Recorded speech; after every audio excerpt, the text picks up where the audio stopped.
My name is Bailey Parker. I'm the Communications Director here at the South Carolina Department of Consumer Affairs. Been here for about 5 years now. And this is my favorite part of the job. If you've been here before, you've probably heard this spiel many times. And we're going to be talking about social media scams today.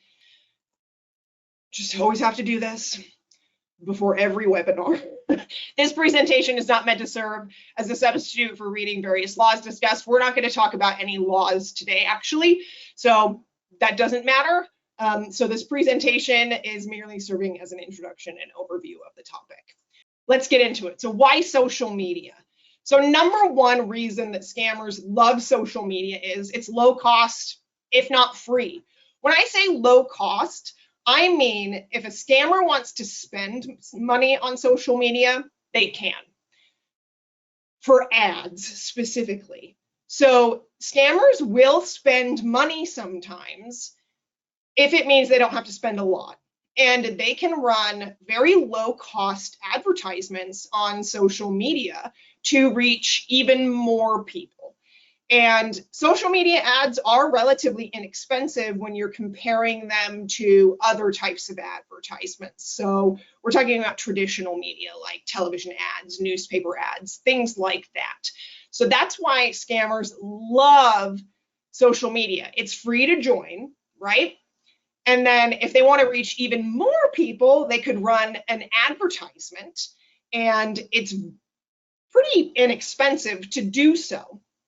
They can reach millions of people from anywhere in the world, if not billions of people. When I say billions, there are actual billions of people that have joined Facebook. That may not be active users, but there are over 1 billion people that have joined Facebook since its beginning anyway. So they can reach millions of people from anywhere in the world. Doesn't matter if they're in the United States, doesn't matter if they're in the UK, wherever. It's so easy to fake a persona. So easy to create a fake profile. Doesn't matter what social media platform they're on, they can just steal a picture and use it for themselves. And it's easy to hack into an existing profile because we're not doing what we should be doing as consumers and keeping our profiles as strong as they should be with our strong passwords and our multi-factor authentication. We'll talk about that at the end. And it's a really easy and free way to find out more information about you. I'm not here to demonize social media. I'm not saying everybody should get off of it. I use social media on a daily basis in our work. We use social media to get out information about scams. We could consider this webinar a form of social media in a way, but we do need to be careful about the types of information that we are putting out on our social media. Because if we're putting out too much information, then these scammers are going to use that against us. So how does it happen? What are the different types of schemes that happen on social media? So we're going to touch on some of the most common scams. This is by no means going to cover every single scam that pops up on social media, but these are some of the highlights. I would say these are the ones we see the most often.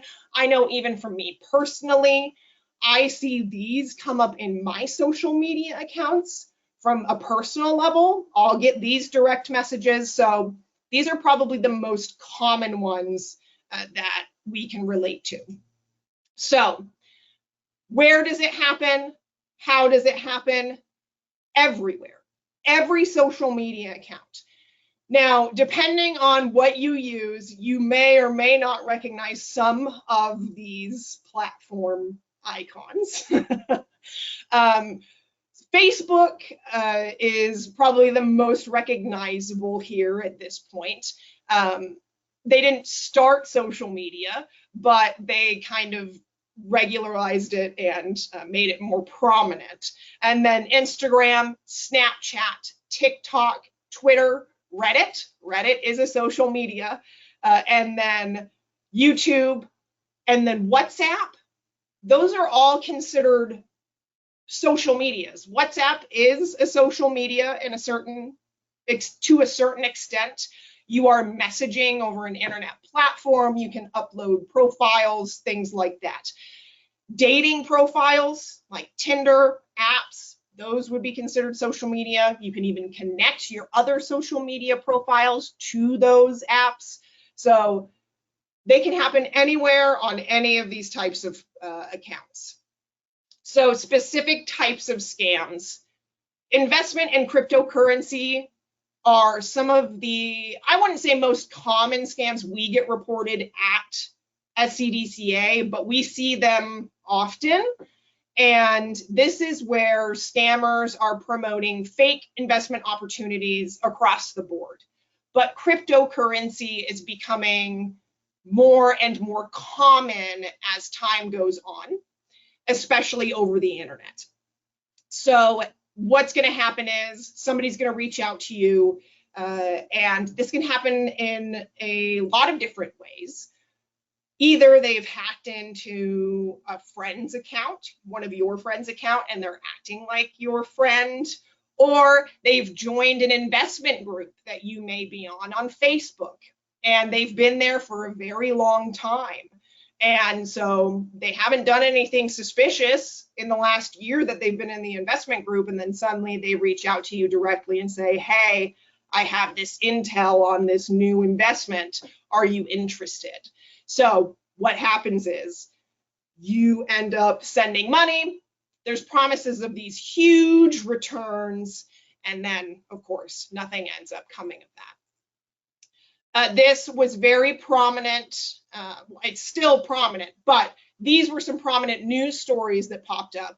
Elon Musk is a huge player in crypto. And in 2021, there were some scammers who had hacked accounts and were impersonating Elon Musk because he is such a huge player and proponent of cryptocurrency. So these impersonators were acting as him and were basically promoting certain types of crypto coins. And because they were acting as him, people were saying, oh, well, Elon Musk says this coin's going to be huge. We trust Elon Musk, so let's invest in that. And people lost millions of dollars because of that. During the pandemic, there were prominent, it wasn't just Barack Obama or Joe Biden, there was a lot of other politicians and celebrities' accounts on Twitter that were hacked. This was specifically during the middle of the pandemic where there were those economic impact payments going out. And these accounts were hacked and these tweets went out of, I'm giving back to the community because of COVID-19 and it's Bitcoin. So if you send me $1,000 in Bitcoin, I'll double it. This should have been a huge red flag anyways for a lot of people, that prominent politicians wouldn't be doing this openly and wouldn't be asking people to send them money. But people did this hoping that it was real. People were desperate during the pandemic. They had lost their jobs and they trusted these figures to whatever certain extent and ended up sending money and losing money this way. From a more direct example, this isn't a famous person. This is just a time where somebody had messaged someone that they had met online and they got into a conversation about investments. And this is one of those times where if it seems too good to be true, it probably is. This person says, I've continuously invested $60,000 and I've earned more than $30,000. And this is all in crypto, by the way. So again, if it seems too good to be true, it probably is, especially when it comes to investments. The biggest red flag when it comes to investment scams is no one can guarantee returns. And if the return promise is humongous, yeah, I'd run the other way. Social media account takeover fraud. We actually get a good amount of messages about this at SCDCA of my account's been hacked. What do I do? What do I do now? So this is when hackers, scammers gain access to someone's social media profile, and they're going to trick you into giving up access. Maybe this is through phishing emails, phishing messages. You click the link that you shouldn't, and you end up putting in information that you wouldn't normally. Or maybe they simply buy your login information off the dark web. There was a security breach and your information was involved in that security breach, so that hacker ends up buying that information. That does happen, unfortunately. So your social media account gets taken over. I know this happened to my mom. She had her Instagram, one of her Instagram accounts hacked, and her Instagram account was attached or linked to her personal Facebook account. Because they were linked, they then had access to her Facebook, and they started sending out messages specifically about investment opportunities. That's that first one there. Scammers are going to use your account once they've taken it over to start sending out tons of messages, usually about investment opportunities, or they're going to send out links to phishing sites, fake stores, trying to get your friends to click on links, send them information, because they're using that trust of the friendship that you have, thinking that it's actually you, to click the link, send information, whatever. They're gonna gather more information about your friends, your family members. And as I mentioned with my mom, this last one says gain access to other online accounts. So they got access to her Instagram account, and then they were able to sign into her Facebook. This is why we always tell people, if you have multiple social media accounts, or even just multiple accounts that work with each other, this applies to like Spotify, that's that music streaming account. Sometimes it'll say, do you want to log in with your Facebook? Say no, don't do it, because what that's going to do is link them. So if somebody is able to get your login to your Spotify account, then they're going to also have your login to your Facebook account. It's just not worth it. So how do you report it? Obviously, you are not going to be able to jot down these links. These are direct links that I looked up just right before we started this webinar. So they look a little sketchy, but I have verified that these are the direct links. This is why you should download the slides. If you download the slides, you'll be able to directly click on these links of where to go. Obviously, these are not all of the social media places you'll need to go, but these are the most common ones that we get questions about, or that people would be looking to have their accounts kind of taken back. I do want to say, it is very hard to get accounts back once they've been stolen.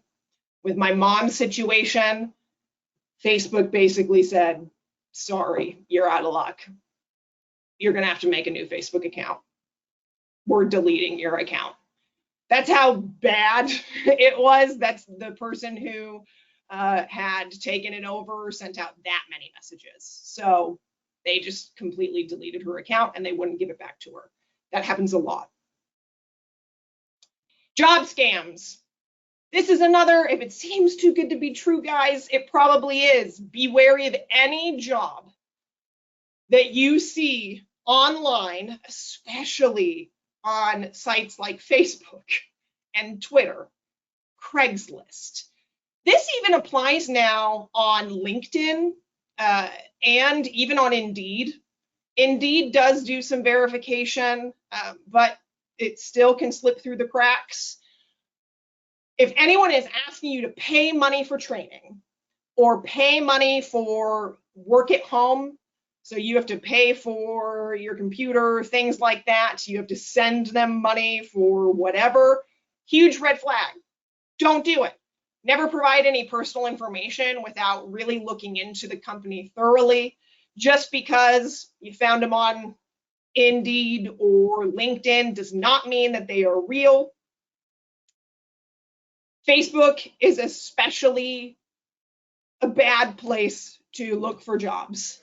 I am on many job groups on Facebook specifically for these scams, not because I'm looking for jobs, but because the job groups on Facebook, these bot accounts, you see it's the same guy every single time. Now this is in Kentucky, but it's the same guy every single time. He uses the same post every time. It's a bot account, okay? And he's just going to go through and post on every account that he can. And sounds really great. It's a work from home job, pays $15 an hour. You're going to get paid weekly and there's no startup fee. Well, what's going to happen most likely is going to ask for your direct deposit information, your financial information, your personal information, and then probably steal your identity at that point. Or he's going to ask for like a deposit fee for work from home computer stuff. It always turns. It always goes down a bad path because it seems great right at first. Seems too good to be true, probably is. This is so common on job sites on Facebook. It's crazy. Online influencer celebrity scams. It's very common for scammers to mimic or just completely copy influencers or celebrities because they know that these people have very big followings and fans. So what they will do is create a complete copy of a celebrity or somebody who's well known or followed and hold a contest, or maybe even start messaging people and acting as them, saying you've won, or you're my biggest fan, I wanted to give you a prize or wanted to give you a gift for being my biggest fan. And then you just have to pay a fee for shipping and handling. No, that's not how that works. You're not going to do that. Or even, I would say even worse, scammers will act as celebrities and start direct messaging individuals and acting romantic with them, and then asking for pictures of that individual for blackmail purposes down the line. So you always want to do your research. What are the odds that, you know, Michael B. Jordan is messaging you on Instagram or Facebook? Pretty low, okay? So again, if it seems too good to be true, it probably is. Here is an example, actual examples of this. So this is an actual company. This isn't a celebrity situation, but this was an actual company that was had their account copied. And what this scammer was doing was sending out information to the followers of the actual account saying that there was a giveaway. You won the giveaway. All you had to do was click on the link and enter in your information. What the actual account did was said, please report the fake account. But this happens often. I said at the very beginning, it's so easy to create fake accounts. You just take the actual photo of the real account, take the description, and you can copy it. And the name, you know, just put it an extra space, maybe a period. Not a lot of people know because we don't examine things closely enough. Online dating scams, I would say people lose the most money to this, hands down. We know from the FBI, people lose hundreds of thousands of dollars to online dating scams. These are long cons. So this isn't the most obvious write-off.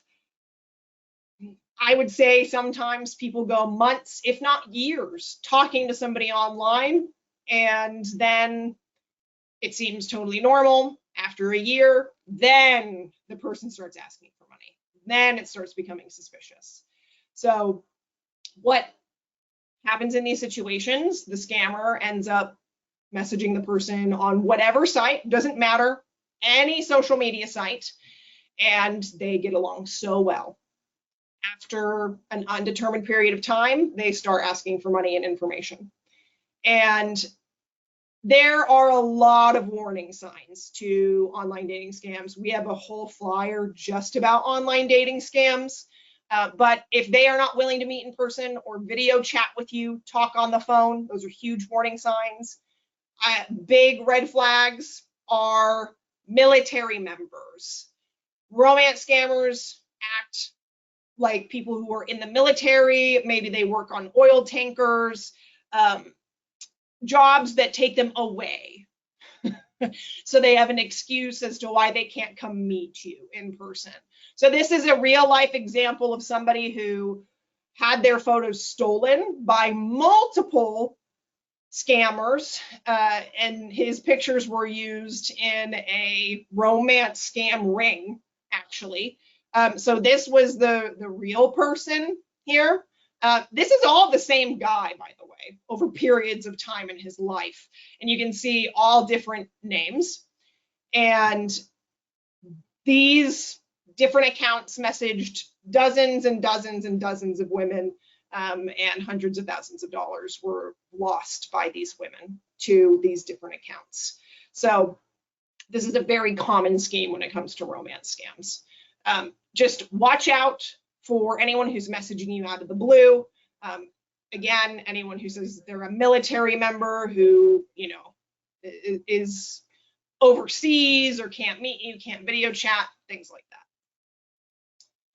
Quiz and survey scams. So if you see a survey, and this is very common for, I'd say, younger adults or even teens. I hear this from teens a lot.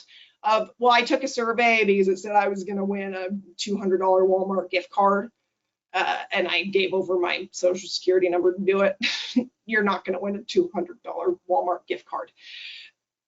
It's just not going to happen, especially if it was an ad on the side of the web page. The chances are it's not real. It's not a scam, especially if it's asking for very private identifying information. We're talking about social security number, your date of birth, your full name, including maiden name if you have one, your home address, your financial information. You shouldn't be giving over credit card information, bank account information. You should not be giving over this type of private identifying information to enter a survey or take a quiz. It's not worth it. Don't do it. These are most likely always going to be fake. Here's a fake one on the left here. Somebody acting as if it was YouTube. They said it was an anonymous survey, 30-second questionnaire.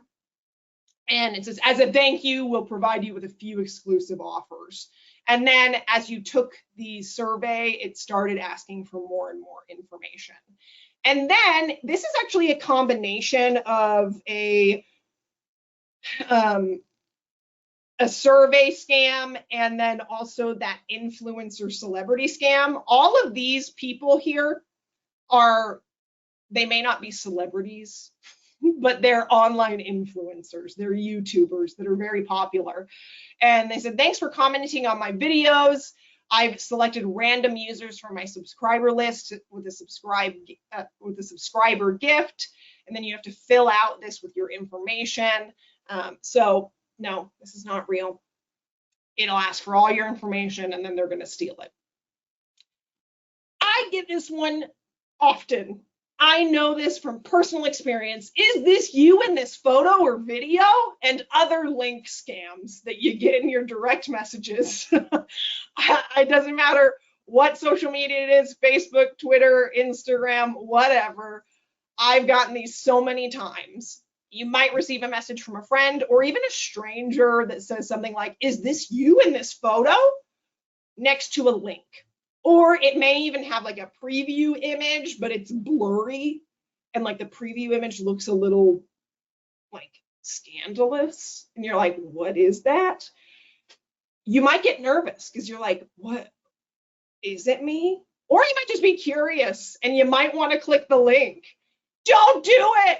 It's not worth it. It's most likely going to take you to a fake social media login page where that's designed to steal your password for your login, or just generally your information. It might take you to another site to steal your information.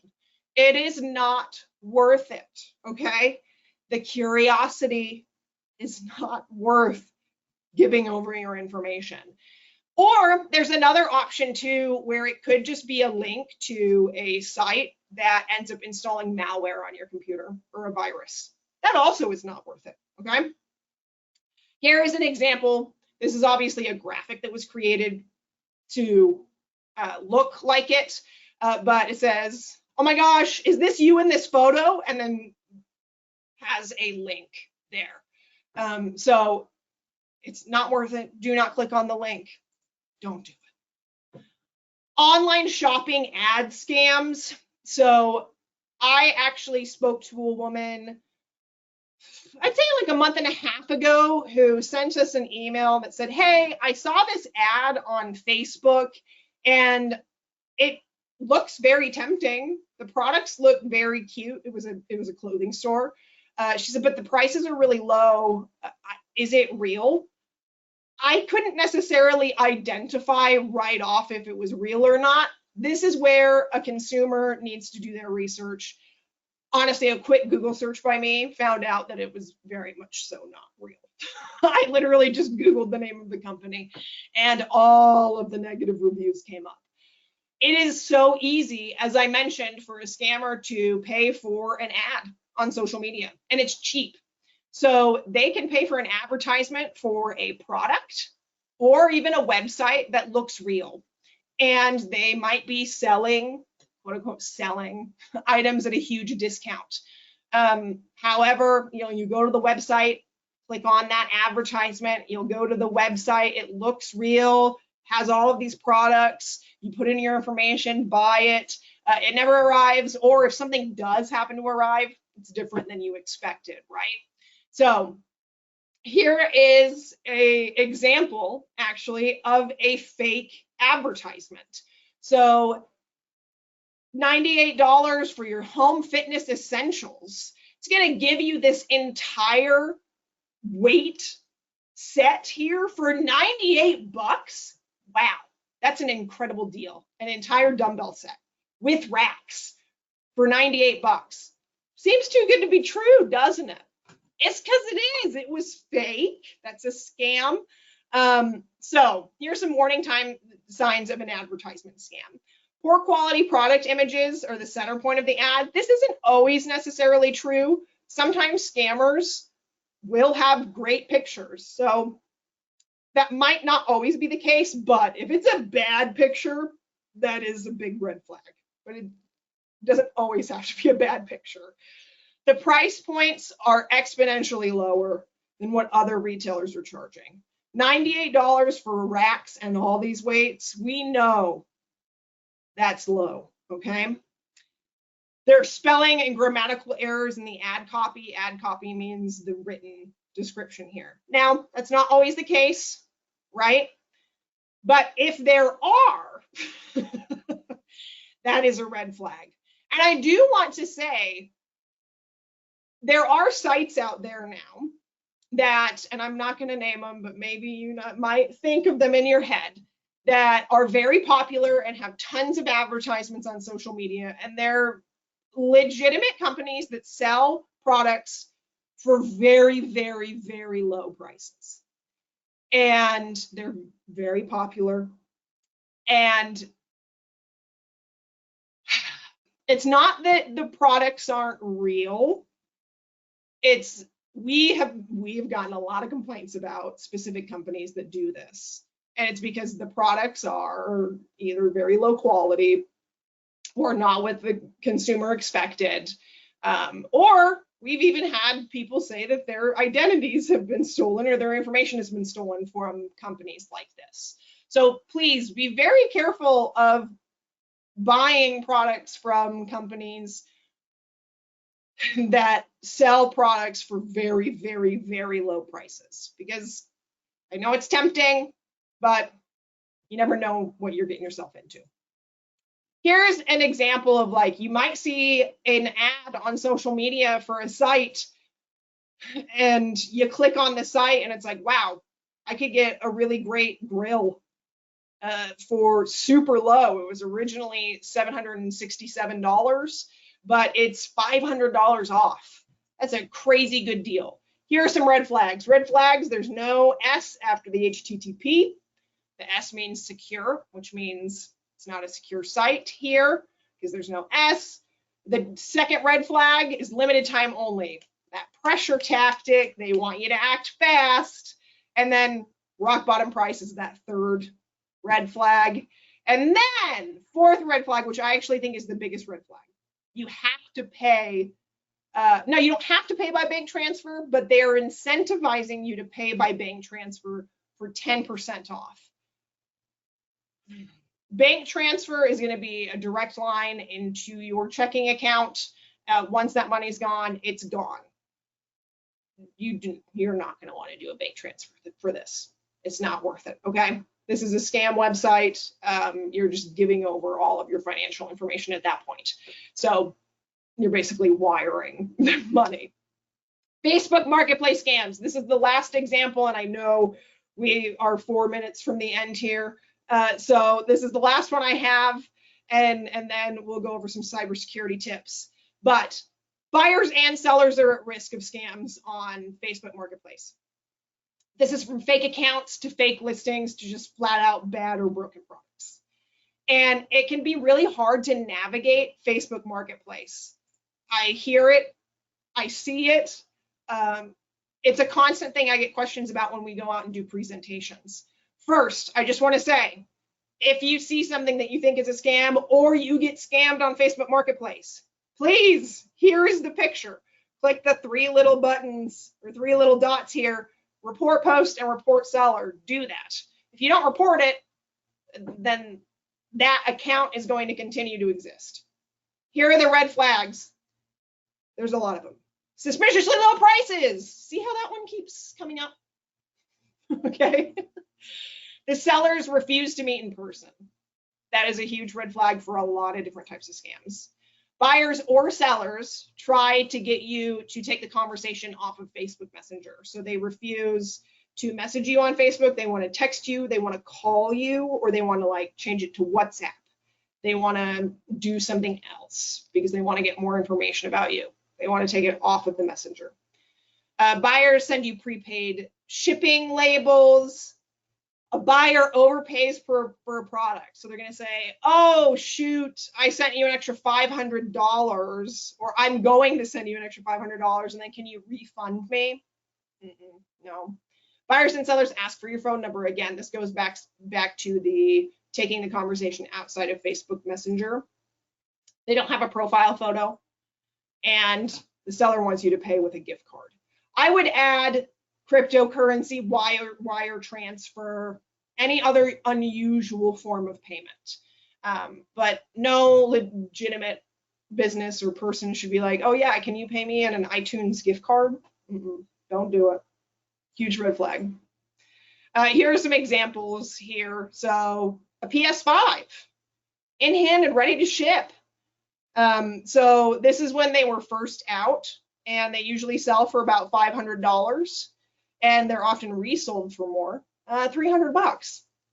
Too good to be true? Yeah, probably. And then this seller, I've seen complaints here at SCDCA of people getting scammed on Facebook Marketplace buying cars. And they lose thousands of dollars doing it. This is usually what happens. So the seller lists the same vehicle in multiple places. Yeah, that's a huge red flag, guys. Why would they be selling it in different states? That's suspicious. So these are just 2 specific examples to the Facebook Marketplace scams. This isn't obviously the only things that you can see. So we know you might not be able to know every scam out there, but here are the most common red flags. They're going to pretend to be someone you know or recognize. Applying this to social media scams, they're going to hack into your friends' accounts and message you as your friends or family members, okay? Or they're going to pretend to be you after they've hacked your account. Or even easier, they're just going to copy your account. They're going to steal your pictures and create an account as you, okay? Number 2, there's a problem you have to fix or a prize. So we've seen that in how many of these scams I just mentioned. So what the problem is, I mean, it could be utilities. You haven't paid your utilities and they're going to shut off your power. So you got to pay them right now. Or prize. Hey, you've won a prize. I'm Michael B. Jordan. You're my biggest fan. I want to give you a prize for doing that for me. I don't know. So all you got to do is pay for shipping and handling, and I'll send you this thing. No. Don't fall for it. Pressure is a huge red flag. Even a legitimate business shouldn't be pressuring you. Okay? You don't want to deal with somebody who's pressuring you. The reason scammers pressure people to act immediately is because they know the longer someone has to think, the more they'll realize it's a scam. So they want you to act fast so you don't have time to think. Also, scammers are just impatient because they realize, like, I just need to move on to the next person so I can make more money, okay? So they pressure you to act fast. Last one, in my opinion, is the biggest red flag. They tell you to pay in a specific way. I said those unusual forms of payment, cryptocurrency, gift card, wire transfer, or bank-to-bank transfer, and sometimes just cold hard cash. Send me a box of cold hard cash, okay? So those are the biggest red flags of any scam. Please stop sharing your personal information so scammers can guess your passwords and security questions, because that's really what they're doing. We know that people base their passwords off of their family, their dogs' names, their grandchildren's names, their children's names, their anniversaries, their birthdays, because those are easy to remember, right? And we want our passwords to be easy to remember. But those are things that we also put on our social media. And if our social media is out there for the public to see, that means scammers are also using that. So please just be very careful about the things that you're sharing on social media. Another little tidbit, this graphic specifically was made during the pandemic. We saw a lot of people, and this still happens often, even on TikTok, we see kids doing these little trends of, how did you meet your boyfriend? Or, you know, how did you meet your husband? Or whatever. And it's like a 60-question survey of, you know, where was your first date with your husband?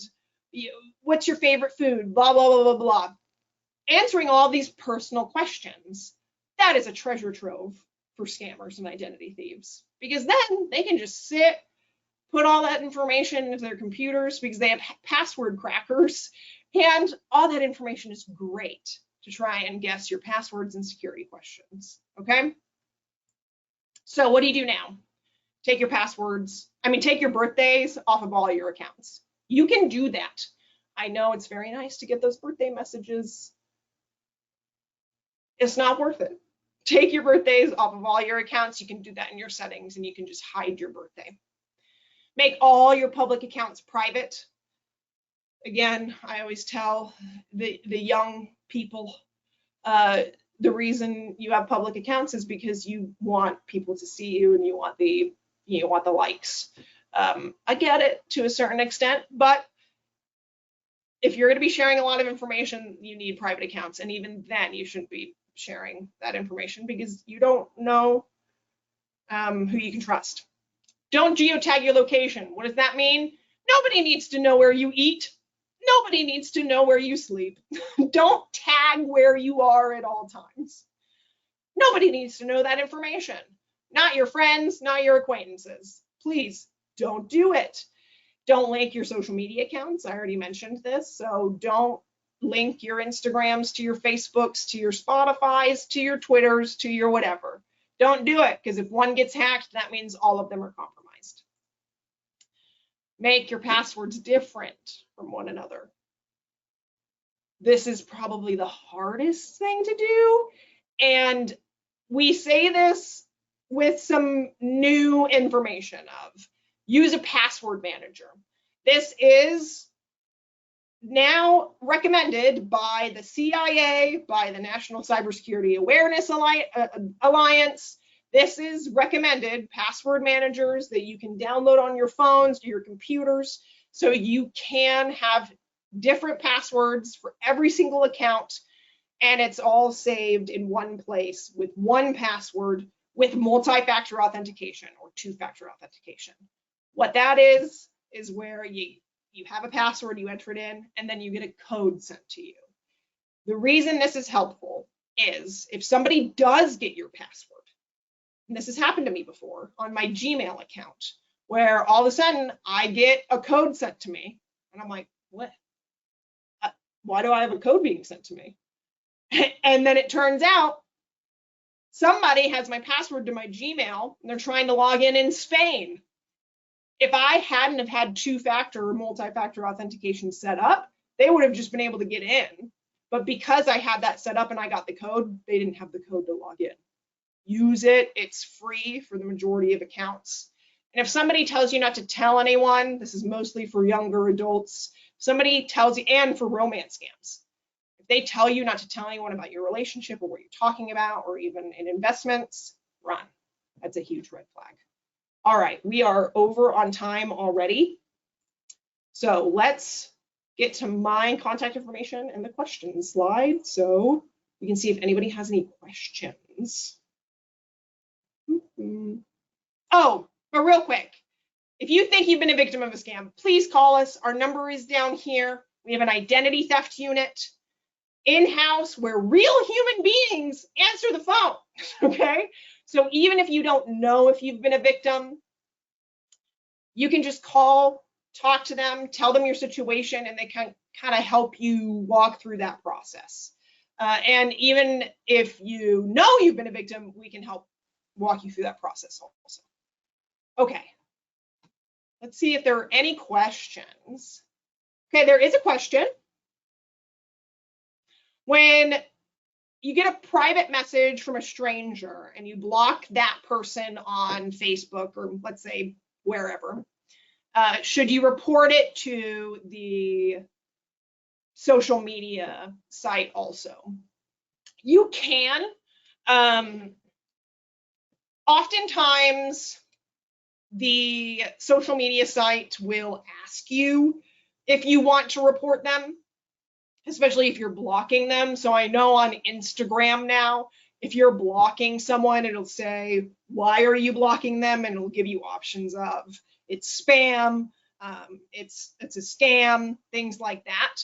And that will go to them, so it'll notify them. But you don't have to necessarily. I think Facebook also implemented that as an option of, you know, if you're blocking somebody, it'll ask you why. So you can, yeah. It definitely helps them recognize if there are bot accounts that are being created and sending out mass amount of messages to people.